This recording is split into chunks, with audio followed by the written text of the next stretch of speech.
শুভ সন্ধ্যা বন্ধুরা। আজ ৯ মার্চ সোমবার। আজকের সন্ধ্যার বরাক তথা সমগ্র আসামের গুরুত্বপূর্ণ খবরগুলি হলো, আর মাত্র কিছু সময়ের অপেক্ষা, রাত পেরোলেই মহিলাদের অ্যাকাউন্টে আসবে অরুণোদয় প্রকল্পের ৯,০০০ টাকা। নির্বাচনের আগে অরুণোদয় প্রকল্পের মহিলাদের জন্য বড় উপহার দিচ্ছে রাজ্য সরকার। আগামীকাল সকাল 10:30টায় রাজ্যের প্রায় 40 লক্ষ উপভোক্তা মহিলারা এককালীন ৯,০০০ টাকা করে আর্থিক সহায়তা পাবেন। এই অর্থ সরাসরি ডাইরেক্ট বেনিফিট ট্রান্সফার অথবা ডিবিটি পদ্ধতিতে উপভোক্তাদের ব্যাংক অ্যাকাউন্টে জমা করা হবে। তবে অনেক মহিলারা এই টাকা নাও পেতে পারেন। যাদের ব্যাংক অ্যাকাউন্টে কেওয়াইসি আপডেট করা নেই অথবা যাদের ব্যাংক অ্যাকাউন্টের সাথে আধার কার্ডের নামের মিল নেই, তাদের ব্যাংক অ্যাকাউন্টে অরুণোদয় প্রকল্পের ৯,০০০ টাকা নাও আসতে পারে। সেই সাথে ব্যাংক অ্যাকাউন্টের সাথে অ্যাক্টিভ মোবাইল নাম্বার লিঙ্ক করা না থাকলে টাকা আসতে অসুবিধা হতে পারে। দেশে গৃহস্থালির এলপিজি গ্যাস সিলিন্ডার বুকিংয়ের নিয়মে গুরুত্বপূর্ণ পরিবর্তন আনা হয়েছে। নতুন নিয়ম অনুযায়ী এখন একটি সিলিন্ডার পাওয়ার পর পরবর্তী সিলিন্ডার ডেলিভারির জন্য অন্তত 21 দিন অপেক্ষা করতে হবে। আগে এই ব্যবধান ছিল 15 দিন। ইতিমধ্যেই গ্যাস এজেন্সিগুলির সফটওয়্যার আপডেট করে এই নিয়ম কার্যকর করা হয়েছে। তবে বুকিংয়ের পদ্ধতিতে কোনো পরিবর্তন হয়নি। গ্রাহকরা চাইলে সিলিন্ডার পাওয়ার সঙ্গে সঙ্গেই পরবর্তী বুকিং করতে পারবেন। যদিও ভবিষ্যতে এমন নিয়মও চালু হতে পারে যেখানে 21 দিন পূর্ণ না হলে নতুন করে বুকিং করা যাবে না। এই বিষয়েও কেন্দ্রীয় মন্ত্রক চিন্তাভাবনা করছে। বর্তমান নিয়ম অনুযায়ী একজন গ্রাহক বছরে সর্বাধিক 12টি ভর্তুকিযুক্ত সিলিন্ডার নিতে পারেন। এর পাশাপাশি আরও 3টি সিলিন্ডার ভর্তুকি ছাড়া কেনা যায়। পশ্চিম এশিয়ার উত্তেজনা চরমে, আক্রমণের বিশ্রাম নেই। ইরানে ক্রমাগত মিসাইল ছুড়ছে ইসরায়েল আমেরিকা। একের পর এক ক্ষেপণাস্ত্র পড়ছে আকাশ থেকে। পরিস্থিতি ভয়ঙ্কর ইরানে। তেহরানে তেলের ডিপো এবং জ্বালানি মজুদ কেন্দ্রগুলো লক্ষ্য করে ক্রমাগত হামলা করেছে আমেরিকা। একের পর এক বিস্ফোরণ ঘটছে জ্বালানির ঘাঁটিগুলিতেও। এর ফলে যে শুধু প্রাণহানি অথবা সম্পত্তিহানি ঘটছে তাই নয়, বাতাস ভারী হয়ে উঠছে হাইড্রোকার্বন, সালফার এবং নাইট্রোজেন অক্সাইডে। এর ফলে বাড়ছে বৃষ্টির আশঙ্কা। এবার অ্যাসিড বৃষ্টি হতে পারে তেহরানে, সতর্কতা জারি করেছে প্রশাসন। ইসরায়েল এবং আমেরিকা তেহরানের আশেপাশের তেল স্টোরেজ এবং ফুয়েল ডিপোগুলোতে লক্ষ্য করে হামলা করছে। সঙ্গে সঙ্গে ঘটছে ভয়ঙ্কর বিস্ফোরণ। শহর ডেকে যাচ্ছে কালো ধোঁয়া এবং বিষাক্ত গ্যাসে। এই পরিস্থিতিতে গদের উপর বিস্ফোরা হতে পারে অ্যাসিড বৃষ্টি। সকলকে বাড়িতে থাকার পরামর্শ দেওয়া হচ্ছে। রমজান মাস চলাকালীন রাজ্যে আবারও বুলডোজার অ্যাকশন। 2 শতাধিক কর্মীর উপস্থিতিতে প্রশাসনের বৃহৎ উচ্ছেদ অভিযান। বেদখলকারীরা বাড়িঘর ছেড়ে পালাচ্ছেন।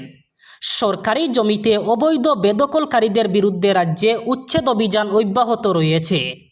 এবার চতিয়ায় 3টি স্থানে বিশ্বনাথ জেলা প্রশাসনের উচ্ছেদ অভিযান।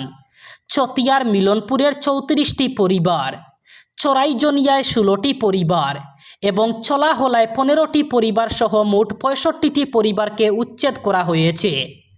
200-র বেশি প্রশাসনিক কর্মকর্তার উপস্থিতিতে চলছে উচ্ছেদ অভিযান। কংগ্রেসের সাথে মিত্রতা ভঙ্গ হল রাইজোর দলের। গৌরব গগৈ এবং রকিবুল হোসেনের জন্যই মিত্রতা হয়নি, এমনই অভিযোগ তুলে কংগ্রেসের সাথে মিত্রতা ভঙ্গ করল রাইজোর দল। রাইজোর দলের নেতা অখিল গগৈ গতকাল অর্থাৎ রবিবার সন্ধ্যায় একটি প্রেস বিজ্ঞপ্তি জারি করে কংগ্রেসের সাথে মিত্রতা ভঙ্গ করার কথা ঘোষণা করে রাইজোর দল। উল্লেখ্য, গত কয়েকদিন থেকেই রাইজোর দলের নেতা অখিল গগৈ এবং সাংসদ গৌরব গগৈয়ের মধ্যে তীব্র বাকবিতণ্ডা চলছিল। একে অপরকে দোষারোপ করছিলেন। অবশেষে রাইজোর দলের সাথে কংগ্রেসের মিত্রতা ভঙ্গ করলেন রাইজোর দলের নেতা অখিল গগৈ। গতকাল সন্ধ্যায় রাইজোর দল একটি প্রেস বিজ্ঞপ্তি জারি করে এই ঘোষণা করে। এক চাঞ্চল্যকর ঘটনা। মহিলার উপর ধারালো অস্ত্রের হামলার অভিযোগ নিলামবাজারে। গুরুতর আহত অবস্থায় শিলচর মেডিকেল কলেজ হাসপাতালে ভর্তি রয়েছেন আহত মহিলা। বাসুরের পুত্রের ধারালো অস্ত্রের আঘাতে গুরুতর জখম হয়ে মহিলার হাত বিচ্ছিন্ন হয়ে যাওয়ার অভিযোগ। চাঞ্চল্যকর ঘটনাটি সংঘটিত হয়েছে নিলামবাজারের গোলাঘাটে। মহিলার উপর ধারালো অস্ত্র দিয়ে হামলার অভিযোগ ঘিরে রাতে তীব্র উত্তেজনা ছড়ায় এলাকায়। ক্ষুব্ধ জনতা আগুন লাগিয়ে দেয় অভিযুক্তের ব্যবসায়িক প্রতিষ্ঠান এবং বসতগৃহে। অমানবিক কাণ্ড সংঘটিত করে এখনও পলাতক অভিযুক্ত যুবক বলে জানা গেছে। গুরুতর আহত অবস্থায় মহিলাকে রাতেই স্থানান্তর করা হয় শিলচর মেডিকেল কলেজ হাসপাতালে। এখনও বসন্ত যায়নি। মার্চের প্রথম সপ্তাহেই ৩৫ ডিগ্রি ছাড়িয়ে গেল রাজধানী দিল্লির তাপমাত্রা, যা ১৫ বছরের ইতিহাসে প্রথম। ১৫ বছরের ইতিহাসে এই প্রথম মার্চ মাসের প্রথম সপ্তাহে তাপমাত্রা ৩৫ ডিগ্রি ছাড়িয়ে গেল। এখনই তাপমাত্রা ৪০ ডিগ্রির কাছে চলে এলে এপ্রিল মে মাসে কী হবে তা নিয়ে আশঙ্কায় আবহাওয়া বিজ্ঞানী থেকে সাধারণ মানুষ। মৌসুম ভবন সূত্রে জানা গেছে, শনিবার দিল্লির তাপমাত্রা ছিল ৩৫.৭ ডিগ্রি সেলসিয়াস, যা স্বাভাবিকের থেকে ৭.৩ ডিগ্রি বেশি। ২০২৫ সালের দিল্লির তাপমাত্রা ৩৫ ডিগ্রি ছুঁয়েছিল মার্চ মাসের দ্বিতীয় সপ্তাহে। ২০২৪ সালের মার্চ মাসের ১৪ তারিখ রাজধানীর তাপমাত্রা ছিল ৩৬.২ ডিগ্রি। বিহারের রাজনীতিতে নতুন সমীকরণ। মুখ্যমন্ত্রী নীতিশ কুমারের ছেলে নিশান্ত কুমার আনুষ্ঠানিকভাবে যোগ দিলেন জনতা দল ইউনাইটেডে। পাটনায় দলের সদর দপ্তরে তাকে দলে স্বাগত জানান শীর্ষ নেতারা। এর মধ্য দিয়ে সক্রিয় রাজনীতিতে প্রথম পদক্ষেপ রাখলেন নিশান্ত। দলীয় অনুষ্ঠানে উপস্থিত ছিলেন কেন্দ্রীয় মন্ত্রী রাজীব রঞ্জন সিং লালন, জেডিইউর জাতীয় কার্যনির্বাহী সভাপতি সঞ্জয় ঝা সহ একাধিক নেতা।